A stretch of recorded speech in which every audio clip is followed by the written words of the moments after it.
Hello students, welcome to science explainer channel.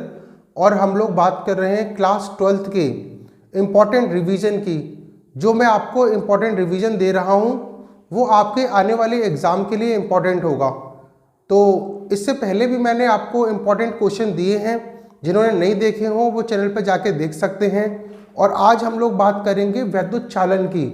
वैद्युत चालन के अंदर, इलेक्ट्रिक कंडक्शन के अंदर वैद्युत धारा और अनुगमन वेग में संबंध क्या होता है, और इस रिलेशन के बेस पे हम लोग जो धारा घनत्व है, करंट डेंसिटी और अनुगमन वेग, ड्रिफ्ट वेलोसिटी में रिलेशन देखेंगे। तो चलो स्टार्ट करता हूं मैं। और यहाँ पे हम लोग रिलेशन देख रहे हैं आपका वैद्युत धारा, इलेक्ट्रिक करंट और ड्रिफ्ट वेलोसिटी, अनुगमन वेग में रिलेशन। ये जो आपको मैं डेरिवेशन दूंगा या फिर जो रिवीजन दूंगा ये बहुत शॉर्ट होगा, ठीक है ना, जिससे कि आपने जितना भी पढ़ा हुआ है वो तो पढ़ा ही हुआ है, लगातार आप इसका रिवीजन जल्दी से जल्दी कर सकें। तो आई और वीडी में रिलेशन क्या होता है इसमें? तो जैसे हमें ये पता है कि जब हम बैटरी सेटअप कर देते हैं किसी तार के अंदर, तो उसमें से करंट फ्लो होना शुरू हो जाता है, यानी कि इलेक्ट्रॉन उसमें चलना शुरू हो जाते हैं। जिस वेग से चलते हैं उसे ड्रिफ्ट वेलोसिटी कहते हैं, ड्रिफ्ट वेलोसिटी या अनुगमन वेग। तो देखिए इसका रिलेशन ऐसे निकलेगा, इसका डेरिवेशन है कि माना कि एक सेकंड के अंदर, एक सेकंड में इलेक्ट्रॉनों की संख्या कितने इलेक्ट्रॉन ड्रिफ्ट हो रहे हैं, उसका अगर मैं नंबर निकालूं कितनी नंबर में ड्रिफ्ट हो रहे हैं। तो देखो हमें पता है एकांक आयतन में इलेक्ट्रॉनों की संख्या स्मॉल n होती है, और इसका आयतन यूनिट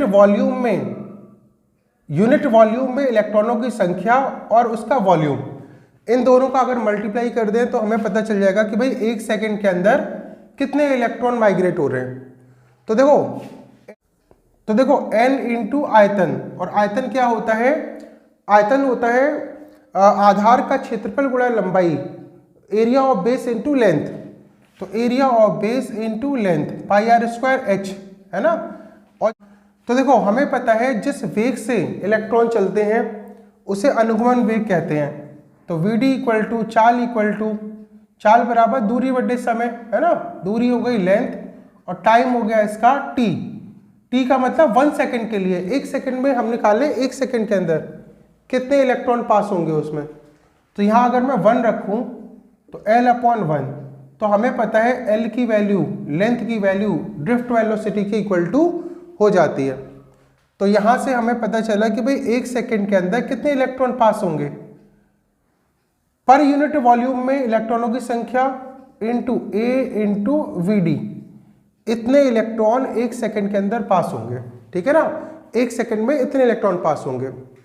और t सेकंड में गुजरने वाले, निकलने वाले इलेक्ट्रॉनों की संख्या, तो एक सेकंड में इतने इलेक्ट्रॉन निकल रहे हैं तो t सेकंड में ज़्यादा निकलेंगे, t का मल्टीप्लाई करिए NaVd इंटू t, इतने इलेक्ट्रॉनों की संख्या।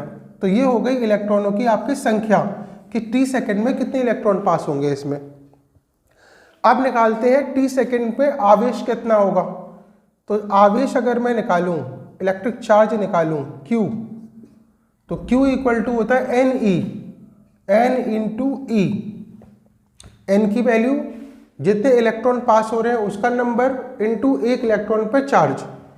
तो Q इक्वल टू हो गया n की value NaVd into T into E, है ना।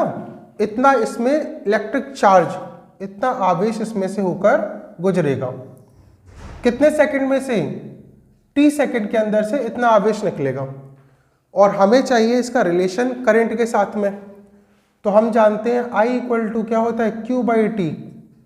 एकांक समय में गुजरने वाले इलेक्ट्रॉनों की संख्या या फिर आवेश की मात्रा को वैद्युत धारा कहते हैं, ठीक है। The rate of flow of charge is called electric current. तो Q की value NaVd into T into E by T, T से T कैंसिल करिए तो I इक्वल टू हो गया NE A इंटू Vd। तो ये आपका इलेक्ट्रिक करंट में I इक्वल टू NeAVD। ये वैद्युत धारा में और अनुगमन वेग में ये होता है आपका रिलेशन। तो आपसे पूछा जाता है कि वैद्युत धारा और अनुगमन वेग में रिलेशन क्या होता है, तो शॉर्ट में ये तरीका है इसके डेरिवेशन करने का, और इसके बेस पे हम लोग कई न्यूमेरिकल क्वेश्चन को भी सॉल्व करेंगे। तो ये है आपका डेरिवेशन, ठीक है ना। अब देखिए नेक्स्ट टॉपिक है आपका कि इलेक्ट्रिक करंट में और जो धारा घनत्व होता है, करंट डेंसिटी होती है, उसमें क्या रिलेशन होता है, करंट डेंसिटी क्या होती है वो देखते हैं। तो देखिए करंट डेंसिटी, तो देखो धारा घनत्व क्या होता है, करंट डेंसिटी क्या होती है।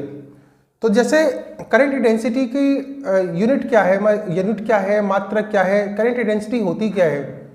तो देखिए जैसे कोई वायर है आपका और वायर में से इसमें करंट पास हो रहा है।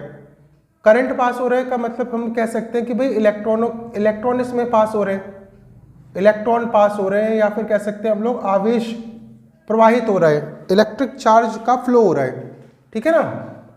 तो जब इलेक्ट्रिक चार्ज का फ्लो होगा तो क्या होगा, तो देखिए एक साइड में नेगेटिव टर्मिनल और दूसरी साइड में पॉजिटिव टर्मिनल।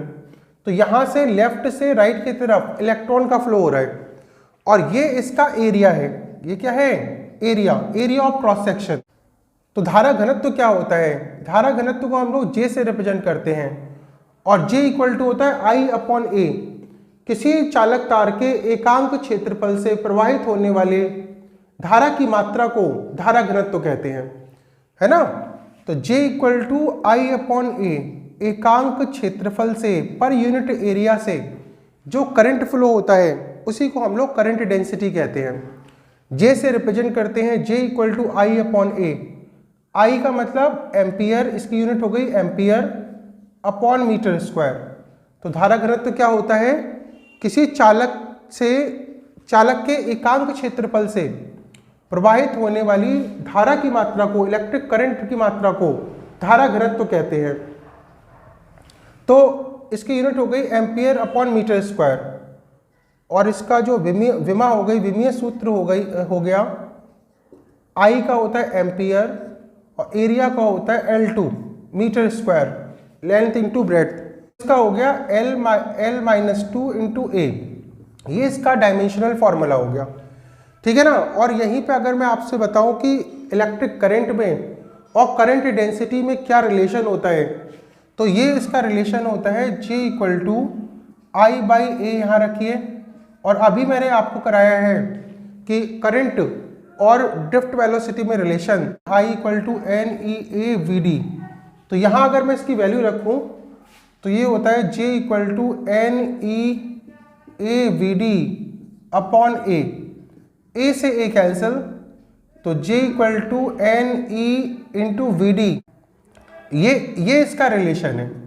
तो ये धारा घनत्व में और ड्रिफ्ट वेलोसिटी में ये इसका रिलेशन है। नेक्स्ट टॉपिक में हम लोग देखेंगे कि गतिशीलता किसे कहते हैं और ओम का नियम। Thank you.